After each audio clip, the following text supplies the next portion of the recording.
Chairman P T I بین الاقوامی media سے interview میں غلط بیانی کر رہے ہیں۔ انسانی حقوق کی خلاف ورزیوں کے حوالے سے بیان گمراہ کن ہے، وزیر اعظم کا ٹویٹ۔ سندھ سے پی ٹی آئی کے ایم پی اے ملک شہزاد وان کا پارٹی چھوڑنے کا اعلان۔ ملتان میں سابق خاتون ایم پی اے اور ٹکٹ ہولڈر نے پارٹی کو خیر آباد کہہ دیا۔ عدلیہ نے جانبداری کا مظاہرہ کیا، لوگوں نے رویہ محسوس کیا، مستحکم عدالتی نظام کے خواہش مند ہیں، مولانا فضل الرحمان کی گفتگو۔ وزیر اعظم کی مولانا فضل الرحمان سے سیاسی اور معاشی صورتحال پر مشاورت۔ پی ڈی ایم کے سربراہ نے عوامی ریلیف کے اقدامات سے متعلق اپنی تجاویز سے آگاہ کیا۔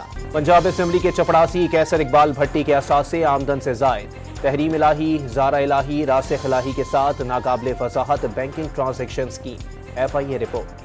جناح ہاؤس لاہور پر حملہ کرنے والے شرپسندوں کا ایک اور مرکزی سرغنہ بے نقاب۔ علی رضا اوکاڑا سے حملہ کرنے آیا، زمان پارک میں منصوبہ بنایا گیا۔ حسان نیازی، یاسمین راشد، اعجاز چودھری اور دیگر شامل تھے۔ سرغنہ کا انکشاف۔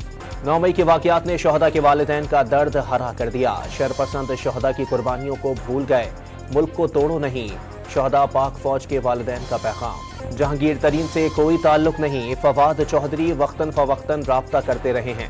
پی ٹی آئی کے حالات میں کوئی بہتری نہیں آئی، اسد عمر کی گفتگو۔ اوپن مارکیٹ میں ڈالر 5 روپے مہنگا، قیمت 305 روپے تک پہنچ گئی۔ انٹر بینک میں 22 پیسے اضافے کے بعد ڈالر کی قدر 286 روپے ہو گئی۔ کوشش ہوگی بجٹ میں تاجر برادری پر اضافی بوجھ نہ ڈالا جائے۔ نئے مالی سال کا بجٹ تاجر اور کاروبار دوست ہوگا، عوام کو ریلیف کے اقدامات کریں گے وزیر خزانہ۔ پیپلز پارٹی نے میئر کراچی کے لیے مرتضی وہاب کو گرین سگنل دے دیا۔ سلمان مراد ڈپٹی میئر کے امیدوار ہوں گے، آج ناموں کا باضابطہ اعلان کیا جائے گا۔ پیپلز پارٹی اکثریت ثابت نہیں کر سکے گی، کراچی کا میئر جماعت اسلامی کا بنے گا، حافظ نعیم الرحمان کا دعویٰ۔ سوات پولیس نے کالعدم ٹی ٹی پی کے 2 اہم دہشت گردوں کو گرفتار کر لیا۔ چند روز قبل منگلور پولیس پر فائرنگ کی تھی، ایک شخص جاں بحق اور اہلکار زخمی ہوا۔ لاہور کے چلڈرن اسپتال میں ڈاکٹر پر تشدد کے خلاف پنجاب کے بیشتر شہروں میں ینگ ڈاکٹرز کی ہڑتال۔ سرکاری اسپتالوں میں او پی ڈیز بند، آپریشن ملتوی۔